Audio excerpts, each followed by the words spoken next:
Welcome to the Squeaky Wheel podcast.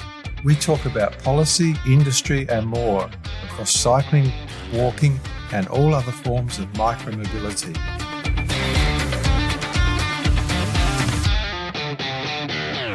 My name's Phil Latz and I've been squeaking via a wide range of cycling media and charity activities for over 40 years. And I'm Irene, co-founder of cycling technology and data company C-Sense, and we're on a mission to help cities transform for more cycling and micromobility using data.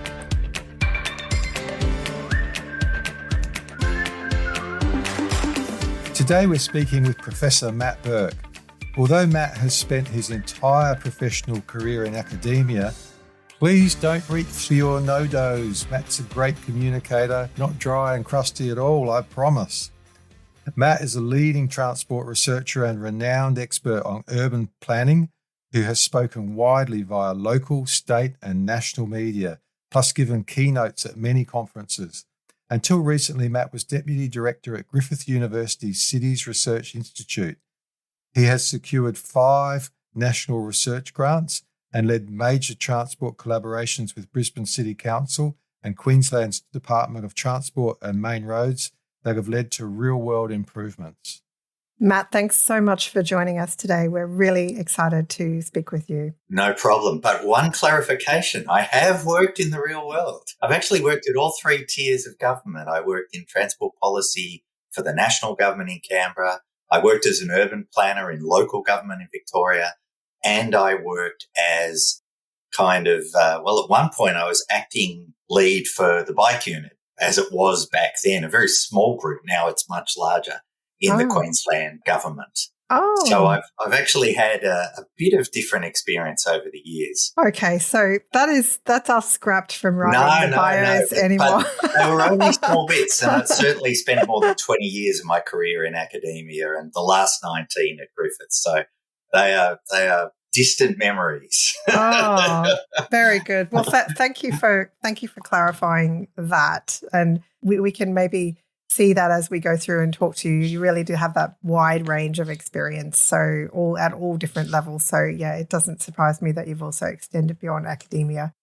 Listen, Matt, I guess one of the big topics in Brisbane, where we're based and we're speaking to you from today, is the rapidly growing population that we have here in Brisbane. I think some of the numbers are quite phenomenal, doubling, I think expected to double by 2040, I think was one that I heard. Greater Brisbane's currently running at about 1,000 a week. Wow. People arriving. Yeah, and we've got that kind of, the sort of sprawl happening between Brisbane, Sunshine Coast and then the south as well.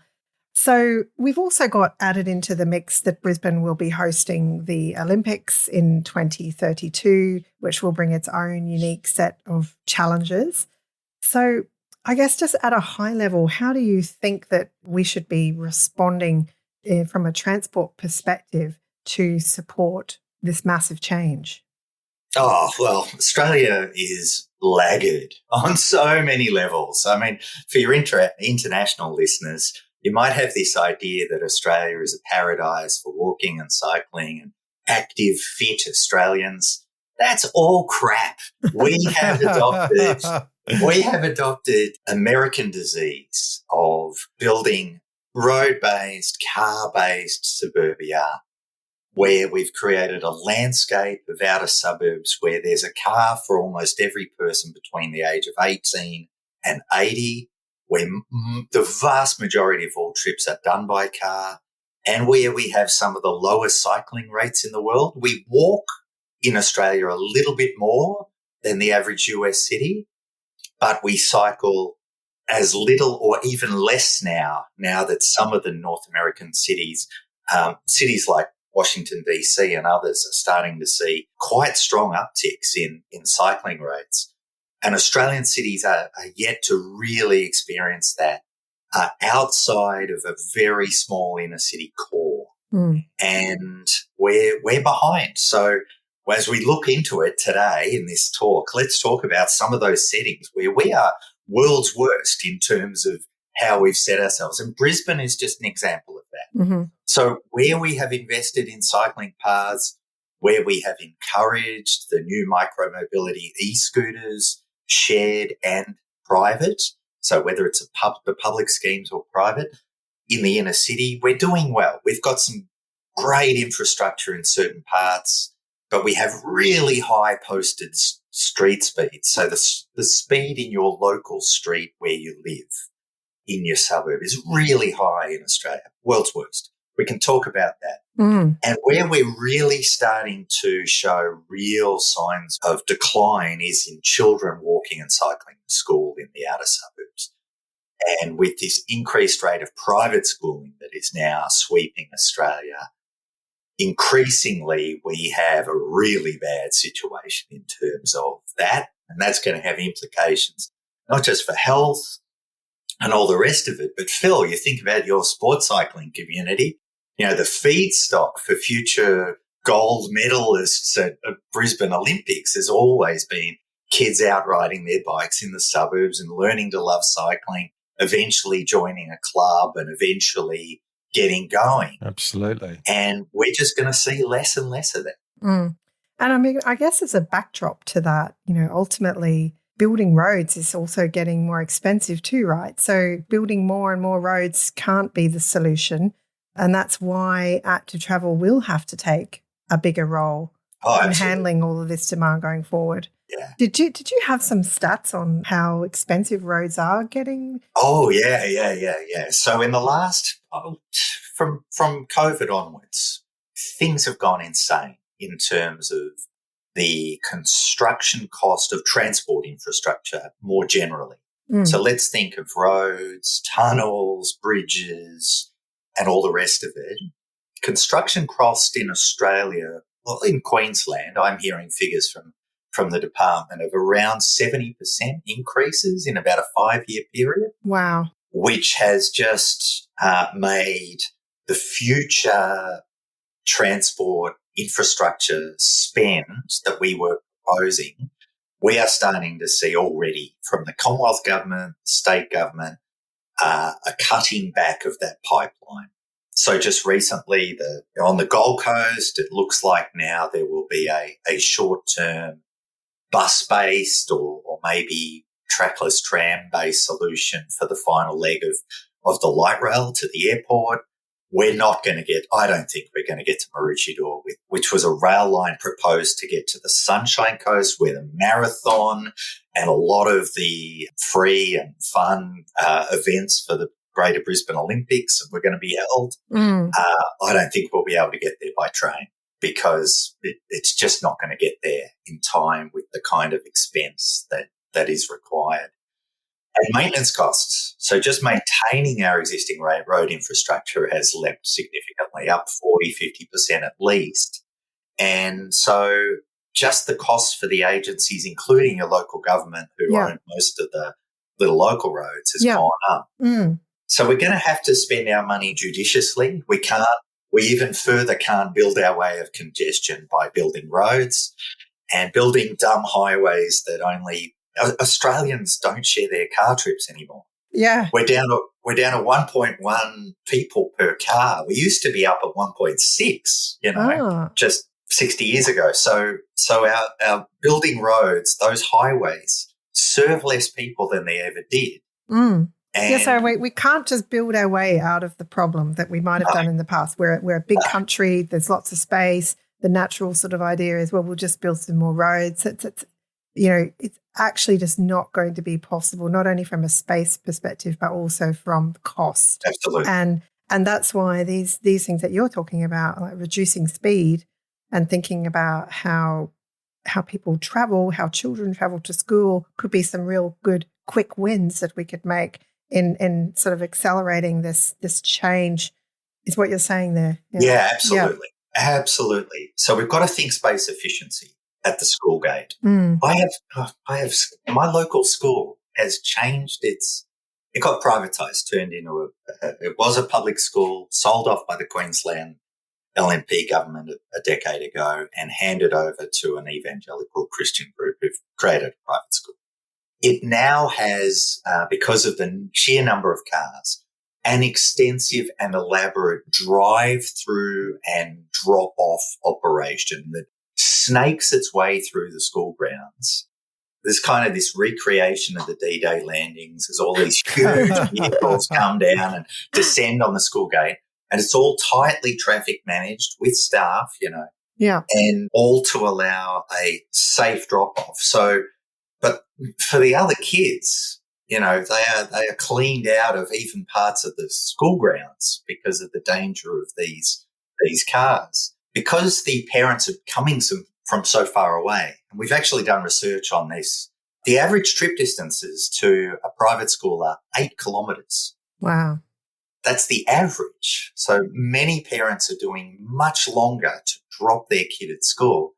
And then many of those trips are actually return home journeys for the parent, grandparent, guardian to go back. So we end up with peak hour, and school times are now the peakiest of the peak, both in the morning and in the evening. Okay, and what about this? You touched on the speeds. So could you just talk to us a little bit about the 30 for 32 campaign and the low stress streets? Where does that, could you explain that a little bit for our listeners? Well, for many of your international listeners, they'll be like, what are they talking about, high street speeds in Australia? We still have 50 kilometre hour default street speeds for all general traffic in your smallest little neighbourhood streets. And the rest of the world, everyone is moving to either 20 miles per hour, 32 kilometres per hour, or 30 kilometres per hour. So most of Europe, all the places, if you've been over there and you've ridden in Scandinavia or the Benelux countries or Northern Germany. We've had Lee Waters and Phil Jones on this podcast as well, talking about what was done in Wales, which was really impressive. So there's a map of the UK you can get from the 20s Plenty campaign website, and you can just see all the cities in the UK that have gone green for 20 mile per hour. And we think we're giving kids safety in Australia with a special street speed in a school zone where we give them 40 kilometres per hour, which is already 10 kilometres above just the standard default street speed. So this is a quick win we can make towards building a low-stress network. Yeah. And Washington, D.C. did this for all its local streets. And guess what? Boom. Lots more cycling, lots more kids walking and cycling to school, lots more micro-mobility. They have the scooter schemes as well, and a dramatic increase. Denver, like the US, like Canada's been doing this. The US cities are now ahead of us. Australia is now last place. Shame. It's us, Qatar, Saudi Arabia, and New Zealand that are left, in the OECD.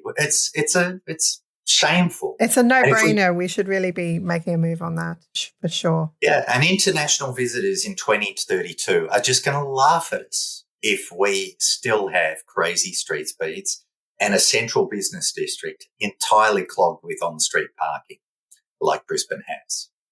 We've got to hand over some of that road space and create what we would call the low-stress cycling environment.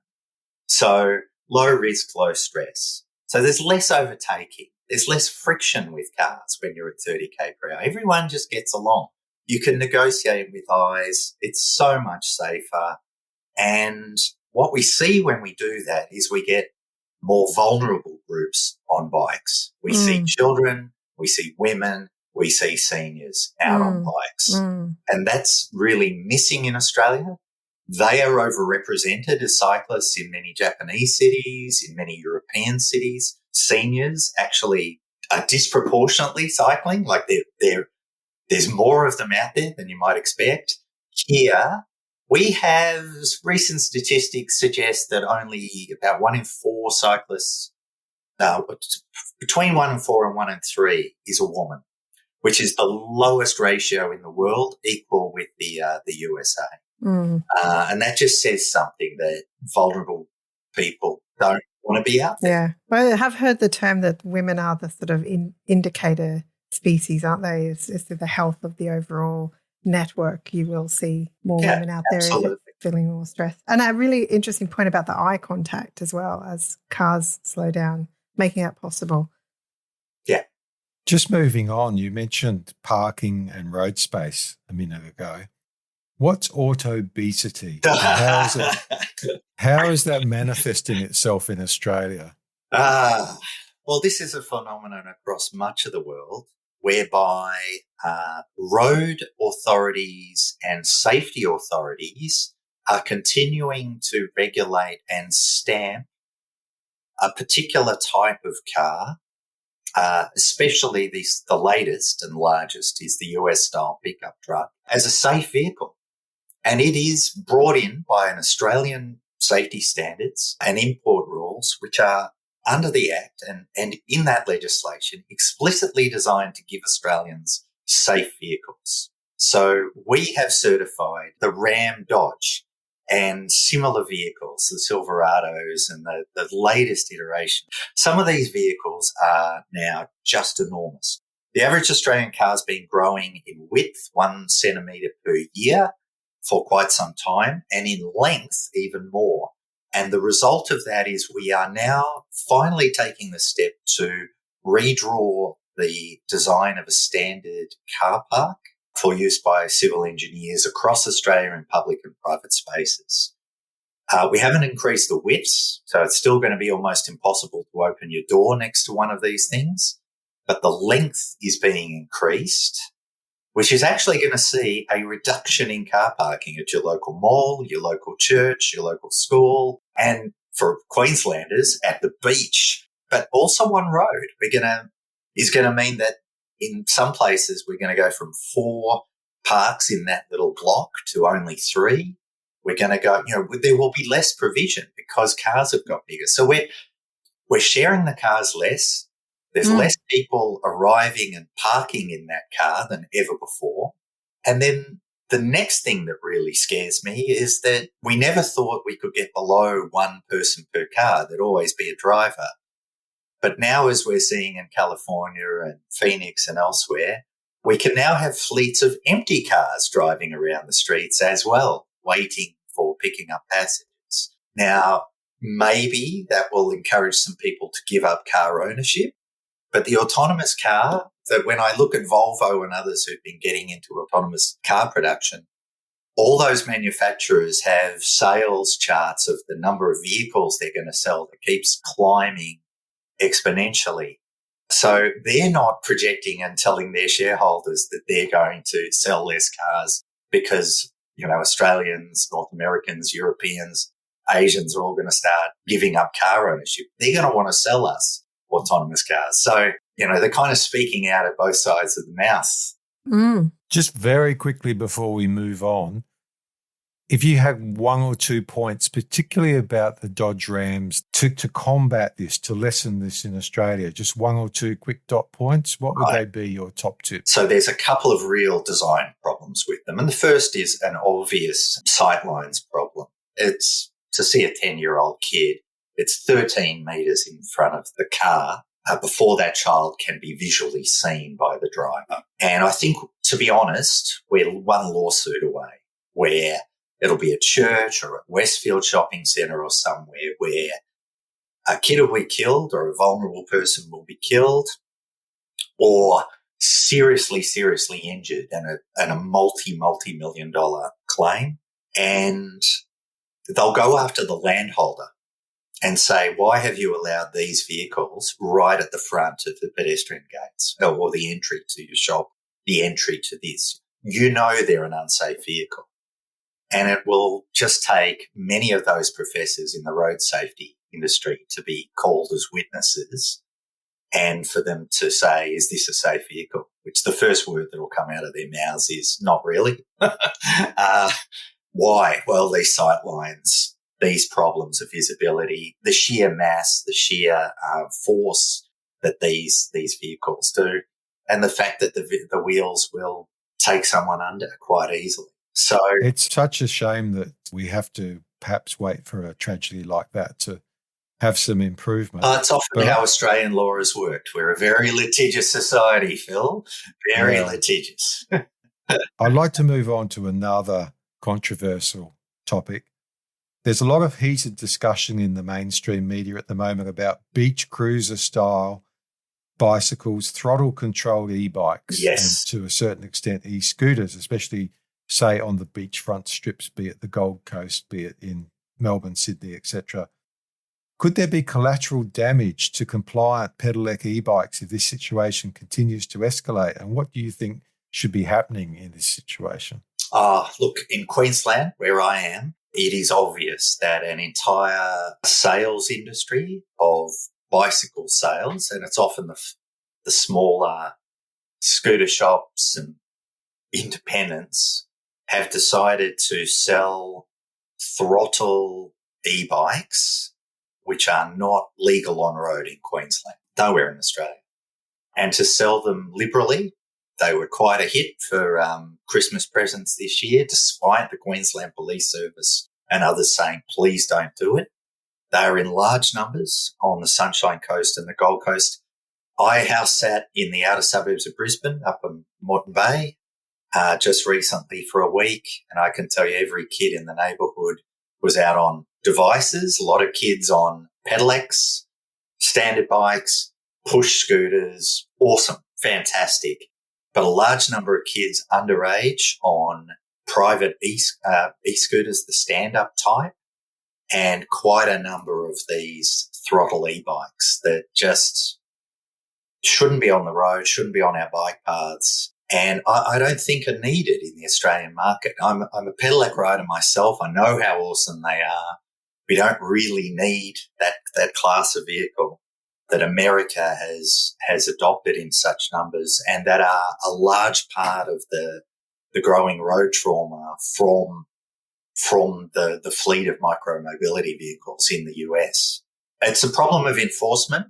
The Queensland Police Service is stretched. They would argue they've got better things to do than grab kids' illegal e-bikes, and they're probably right. They probably do have better things to do. So there's an issue here of industry compliance and lack of enforcement ending up in a bad spiral. We're heading into a bad spiral, and at some point that will crack. And my fear is that regulation will come in to ban all these types of devices, and all the people who've done all the right things on pedelec bikes, the vast majority of who obey the law and use them very sensibly, will be caught up in the same thing. It could ruin it for everyone, in other words. So slight change of topic, but I've been thinking about the new pedestrian and micromobility bridges which have been opened in Brisbane, including the new $300 million Kangaroo Point Bridge. It's a cracker. I'm just wondering, have you been on it? What do you think about it? And I've heard that the initial traffic counts are way higher than the planning estimates. So any thoughts on that and the future for handling demand around these bridges? Our last two cycling bridges in Brisbane are way up on projected calculations of use. The Breakfast Creek Bridge, which came in and took out a really narrow, awful, horrible squeeze point in an existing bike network from the northeastern suburbs into the city, had double the rate of use that was projected. And the Kangaroo Point, now we've had a honeymoon period where a lot of people were out walking and cycling, and that's flattened down. But the daily numbers, the weekly numbers, just standard, going great. And this is still with a lot of work from home in the CBD. But what it has done, it has connected a safe connection to works that were already done through the CBD that were very contentious on Edward Street and Elizabeth Street, what's called the City Link Cycleway, Brisbane. Mm-hmm. Where we created our first segregated bike lanes, one north-south, one east-west, and they're awesome. And this bridge links straight into the Edward Street connection. And so we're starting to, it's the links in the chain are all starting to connect. And once you create that safe, low-risk route, people say, awesome, I'll do that. And now you can get into the city and through much of the CBD, not all of it, not all of it. There's gaps in that network, and the street speeds are still too high and the volumes of cars too high. Sure. But it's an important piece in the network, and I guess it's then how you build out the network and we haven't built the network out the other end. Yeah.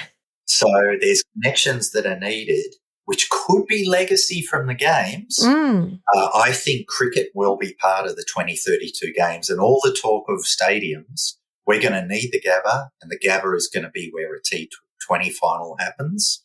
And we could have more Indian fans at the Brisbane 2032 Olympics than any Olympics in history. Indians don't tend to follow the Olympic sports all that much. Yeah. It's on trial at LA 28, but I think by Brisbane 2032, the Gabba is going to be hosting a T20 final. And trust me, the numbers of people that will need to be moved, we could have some significant cycling legacy. And Paris, God bless them, built 60 kilometres of new cycling infrastructure. Yes. Called them Olympistes. Please, Transport Minister. You know what you can do. It's your idea. Let's go for it. Just for the benefit of those not from Brisbane or Australia, perhaps, what's this Gabba we're talking about? It's the Wollongabba is the suburb Aboriginal name, and it's the international cricket and football stadium in Brisbane. It's the circular or oval stadium for the oval sports in Brisbane. Currently, under 40,000, I think, is the capacity. And we're going to be building a big new stadium up around 60,000 capacity for those sports. But that will be for the athletics.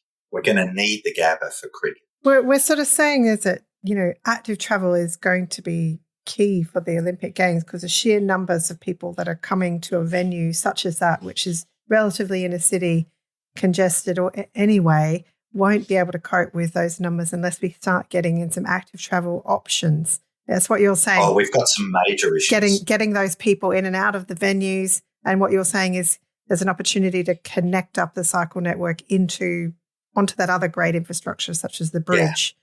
Okay. So our real problem in Brisbane is going to be people taking one-stop public transport journeys on routes that really need to go long distance because a lot of people will be staying on the Sunshine Coast and the Gold Coast. This is a very spread out Olympics. A lot of the formal accommodation in Brisbane is already booked by the IOC. Most of the hotels in the CBD are already booked. They're gone. They're locked. Wow. What? You won't be able to stay there. So it'll be Airbnb in Brisbane. Yes. Yeah, they've already signed agreements. So you can stay in the luxury beachfront accommodation and all on the Gold Coast and Sunshine Coast and travel in.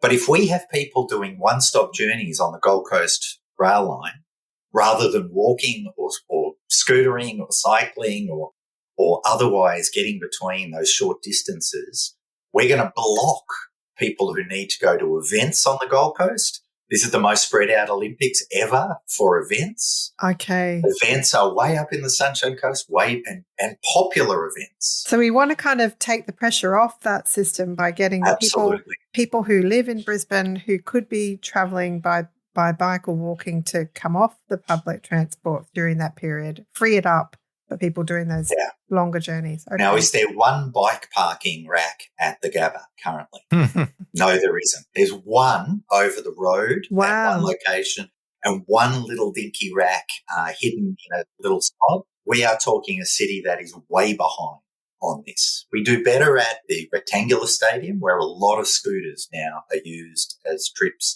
towards or even ending at that stadium when the house is full, State of Origin night.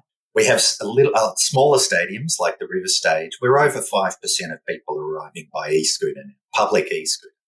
That's great. Now, in the intro, I said recently in reference to Griffith University. So we were surprised to hear that the urban planning and transport course you established there about 2 decades ago has closed and as a it's not closed. It's not closed. No, but we're in a bit of strife. But you've been made redundant. So what's the story there? And what are they thinking? What's going on? Oh, it's not just Griffith. So this is an Australia-wide phenomenon. 6 urban planning schools have shut in the last 18 months, and a number of other planning schools are in stress with a very low number of students. This is universal, and it's a crisis for the industry. We think about transport planning, and a lot of transport planners these days come out of urban planning courses. We actually created a transport major in our degree, but it's decreasingly viable. And the problem here is actually, I think, the feedstock. There's no geography teachers in schools anymore, which means geography is being taught less at year 12, and there's a lot less year 12 geography students. And there's a set of degrees that have relied on geography as their way of recruiting students. And urban planning has been the most obvious, but also tourism, many environment degrees. And it's interesting, when we had major cuts at the university last year, and yes, I'm personally affected, but there were courses in environmental health and tourism numbers aren't as high as they used to be. And the urban planning numbers, we had to shed staff in environmental health and urban planning. And there's these problems with the visas for international students as well. So we're not recruiting many planning students because Australia took a stance of trying to reduce the number of international students to respond to the housing crisis. But we're not going to build our way out of the housing crisis if we don't have urban planners, and we're not going to build our way out of or plan our way out of the congestion crisis that's continuing to plague Australian cities if we don't have transport planners. So this is an industry to get into, kiddies out there. If you're interested in these questions, there's going to be work. And I can tell you, there are good starter wages. A lot of our students within a year or two are working as senior transport planners or senior land use planners on good wage in the agencies, in local governments, making cities great, making transport systems work for people. It's a good career. Well, I'm glad that you're looking at it with a brave face and sounding upbeat, but we have covered some very tough topics and some potentially depressing situations on this podcast today, and we don't want to leave our listeners ready to slash their wrists or anything too drastic. So what gives you hope? Is there anything that you could suggest that we can cling on to in these turbulent times? Look, I talk about the 30 kilometre per hour street speeds.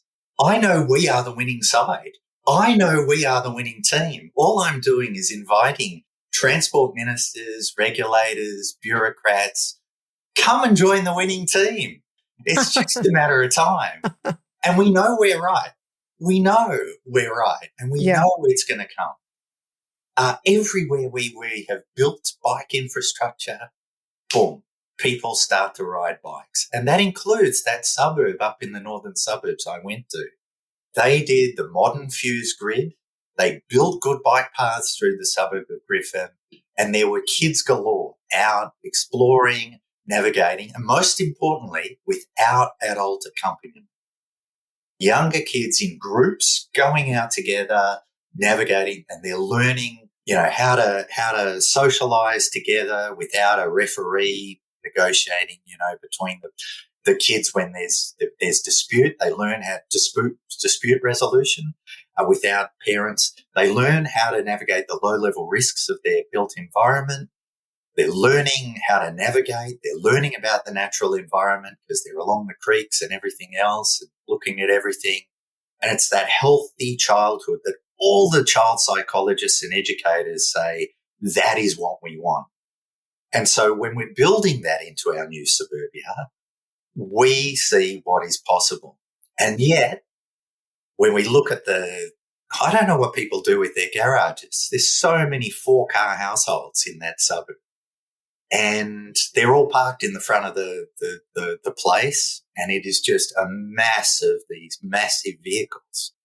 And I have to say, a lot of the dads were a lot fatter than me and don't seem to be as active. So, look, there's hope that we're starting to turn the corner, but some of these things are so low cost and so obvious. But the last thing I want to say is, I'm really excited by, the Olympics are just the warm-up event for the real thing, which is the Paralympics. Oh. The Paralympics are putting back on the agenda accessibility in Queensland and how we can really fix our transport systems to be accessible. We're going to kick Paris's butt on this. We are finishing the railway stations in Brisbane that are not currently wheelchair accessible. We've done most of it, and we're almost there. My local station's out of commission for a year while we're putting in lifts and ramps and all the rest of it. The Paris Metro was not made accessible. They are one of the cities in Europe well behind on their rail infrastructure to make it accessible. And there are lots of problems with disability transportation, the maxi taxis, community transport, and the conventional public transport in Brisbane. But our footpaths are part of that. We have footpaths and connections into a number of our key stadium precincts that are going to have to be improved, have to have significant works as part of the Olympics because of the Paralympics. And I, for one, am really glad that's going to happen, because when you design for them, you design for everybody. You're making better infrastructure for walking. And let's remember, we decriminalised footpath cycling up here. We tend to fine people for riding to endanger a pedestrian on a footpath as often as the Victorians per capita fine someone for riding on a footpath. Like the cops only fine someone in Victoria or up here when they really kind of angry someone's doing it because they put someone in danger. Decriminalise it across Australia. My God, decriminalise it. And create those bigger, wider infrastructures where when my mother, God bless her, in her 70s, wants to go riding down the footpath here in Brisbane at a very slow rate and get to the shop safely rather than go on the sub-arterial road, let her do so. So there's good signs of hope, and I think the Olympics will be a spur for some new cycling infrastructure, and I think some real work on accessibility corridors within the inner city area, not just of Brisbane, but also the Sunshine Coast and Gold Coast. That's fantastic to hear of that opportunity, and can clearly hear your passion coming through there, Matt, and why you've dedicated so much of your life to this amazing career to date. Are you able to say any of your next steps yet, or is it too early? I'm open to work in somewhere that the work is contiguous with my internal value system. And I'm really about making cities better and giving what are transport systems for as transport planners? They're really about giving people access to the jobs, goods and services they need in life and helping businesses connect with customers. And we're seeing more and more the value of the bicycle dollar. So I've done a number of studies over the years including on that cycleway in the inner city of Brisbane, where there was very contentious. Some of the business owners were dead against, removing a few car parks along the front there. And we went and asked every business along, those corridors, and we asked to speak to the manager, not just the floor manager that day, but the real manager or owner of the business. And we asked how customers come. And they told us that the car was really important. Public transport, not as much, maybe. Walking, cycling, a little bit. We then went and interviewed 300 customers, different times of the day and night. And we interviewed all sorts of people. And we said, did you buy something here today? Did you go to a restaurant? Did you buy something on this street? Yes. Right. How did you get here? How much did you spend? How often do you come? Da-da-da. And, of course, walking and cycling was so much more important than what the business owners thought. And the number one predictor of the business owner or manager's view was whether they drove to their store. If they drove, they thought that everybody else drove. And they had we've seen this with restaurateurs in Brisbane. We did a study on this across the inner suburbs. And we see time and time again the business owners have a misread on the value, and that's of existing cycling customers, let alone what the possibilities are as we start to get, because bikes, we can fit 8 of them for every car, basically, that we allow into the inner city. And so if we want to get more people moving around the city, we have to get space-efficient modes. That's public transport, that's cycling, that's walking, and it is the scooters. They are also space-efficient. Mm-hmm. It's not about the environment saving the world from carbon necessarily for these business owners. This is raw economics. And for transport planners, it's just space efficiency. In congested space, it's all about space efficiency. So, I'm open to offers, but no, look, already people are speaking to me and I'll be locking in. My partner loves Brisbane. We cycle around the River Loop training route on road bikes in the winter months every weekend. It is a great place to live. We have a nice house in a nice suburb with cafes within walking distance and all the rest of it. To me, why would you want to live anywhere else? The Brisbane winter, when we're hosting the Olympics, is the eighth wonder of the world. Well, I'm hearing that you're looking to stay in Brisbane, and that is great news for us here. Professor Matt Burke, thanks for squeaking. Yeah, absolutely, no problem.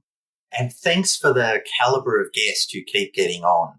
I've really enjoyed some of the previous podcasts, and I recommend listeners go back, listen to Brisbane local Kylie Nixon and others. There's some really great content in there if you're interested. And I do again say, tell your kids, tell your teenagers, there's a career in transport planning, in bike planning, and in making cities better if you want it, and to go out and look for it. Go do a planning degree, do an engineering degree, get involved in this industry. Well, thanks for that plug. I'll send you that $5 I promised you in the mail. All the best. Thanks. See you again soon. All right.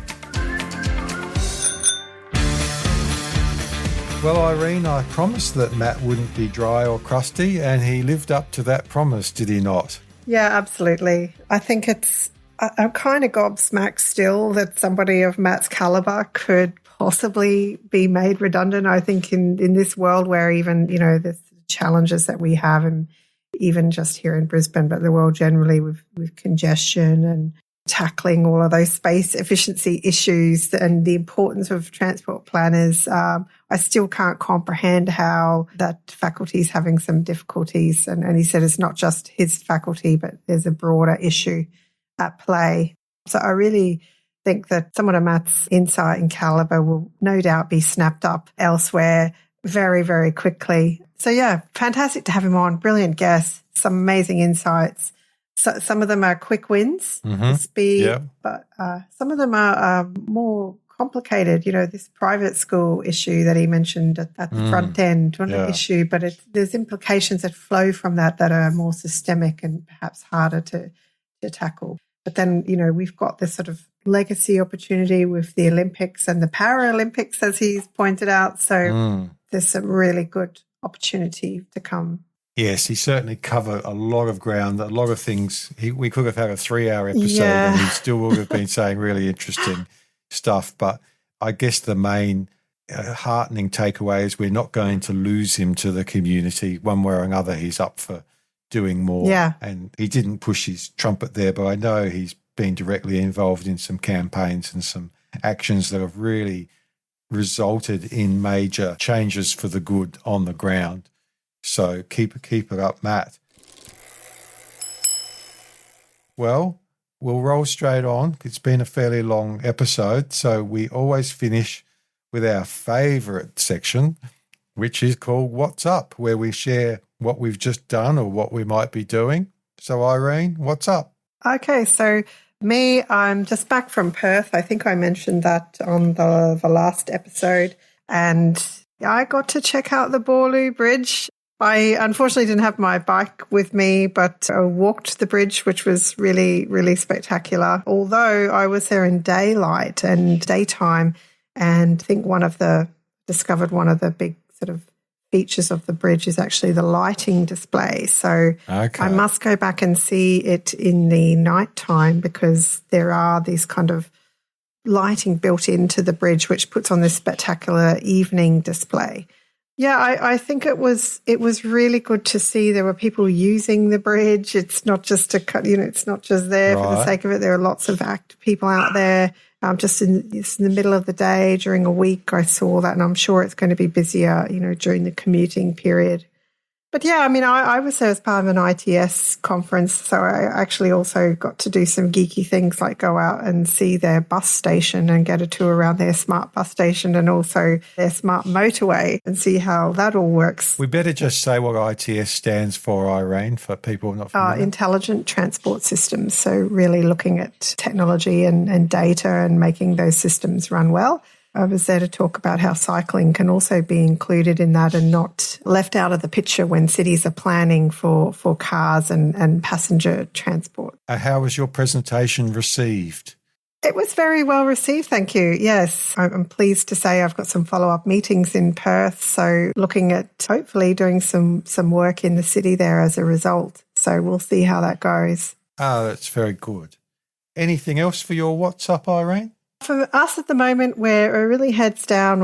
I think I mentioned we've got some big projects which have started recently. So we're doing some innovative stuff in that space, and there's some things I can't comment on yet because we're beavering away.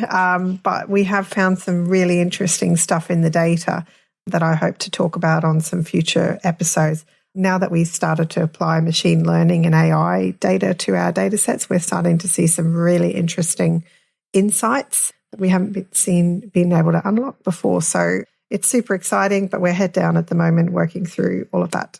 Well, that sounds like a big stay tuned, listeners, and all the secrets will be revealed. Well, I've got 4 points for my What's Up.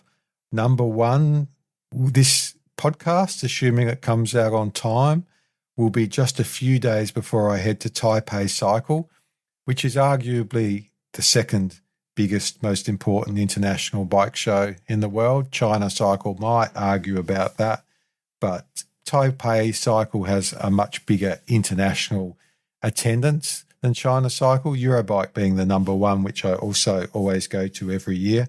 I've been going to Taipei since 1996, and it's fascinating to see the progress they've made in their city, not just their bicycle industry, but I love the city of Taiwan. I did a big story about it in the Micromobility Report, which is still online, about their transportation system and the progress they've made. So looking forward to that trip as always. Secondly, before I get on the plane, hopefully I'll have finished my exams for the AICD Graduates Program. That's the Australian Institute of Company Directors, and hopefully have passed, although I won't know for a few weeks till things are marked. But I'm looking to serve on a couple of cycling advocacy boards and possibly some clean check startups if the opportunity arises as a director. So it's definitely been a great course. I'd highly recommend it, but there's 1,200 pages of reading and 3 exams, and it's not a walk in the park. So looking forward to passing that. You'll hear the yeehaws all the way from Wollongong up in Brisbane, Irene. Do you get any letters after your name if you pass this? What will they be? GAICD. Oh, there you go. Graduate of the Australian Institute of Company Directors. Will I start seeing this on your signature? You will. I was just going to say, my goodness, I'll be using those letters. Don't worry about that. So number 3, I'm reading with interest the growth of bike share at the moment. It really, how there's the hype cycle, which people have probably heard about, where things are hyped. In Australia, we had all those Chinese OFO bikes and whatever come in there, tens of thousands, and famously end up, some of them in the bottom of the Yarra River or Sydney Harbour or what have you. It was the Wild West, and the mainstream media said, oh no, this stuff's all terrible and so on. But systems are getting sorted out. Suppliers are working closely with local governments, and the whole bike and scooter share world is growing very strongly. Lime, I just saw, which is the largest player, is up 31% year on year. So we're talking 1.285 billion Australian dollars in revenue, top line revenue for Lime, which is 200 million trips from 24 million customers. Obviously, some regular customers, they're averaging 9 trips a customer or what have you, an average of $6.40 a trip. So these are really, really serious numbers. I'm seeing increased numbers in Belgium. I just saw a report, New York City, London. All of these cities, their legacy scooter share or bike share schemes are up. Even Bird has come back as well, I read. Yeah. I saw that article. And they went so well. They're doing well. I think $240 million US or something of that nature. So that market is not going away, and in fact it's growing, which stands to reason that it will, because it makes, as Matt Burke was talking about, it's so much about spatial efficiency and so on. Bike and scooter share is unbelievably efficient in terms of energy consumption, in terms of the space it needs, in terms of utility and efficiency. So it definitely has a place, and that flows on to my fourth and final point. I don't know, Irene, if you come across a company called Ario, A-R-I-O. I think I have, yes. I think I have heard of them. So it's the new player on the block in Australia for bike and scooter share. And it's got a couple of really, probably our most experienced veterans running the show, which is Adam Rossetto and Mitchell Price, who've been in this bike share, scooter share game since the beginning with a range of other companies. They're already in Sydney, Adelaide, Townsville, and just announced Waverley Council, which is Bondi Junction, eastern suburbs of Sydney, with announcements coming at a thick and fast rate. So they're growing very quickly here. But the interesting thing about them, I can see you furiously looking up online as I speak, just to give away the secrets.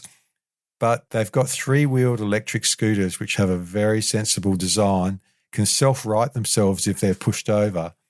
And most importantly, they can rebalance themselves. In other words, they can, because they're three-wheel and they're stable, they can be relocated remotely, not entirely by AI. There's an operator sitting in front of a computer screen somewhere in the world that's overseeing them, making sure they're moving safely, but they've got all sorts of pedestrian sensors and so on. So if someone parks them in the wrong place or just a less than optimal place, the scooter can trundle itself off and park itself perfectly in the optimum space.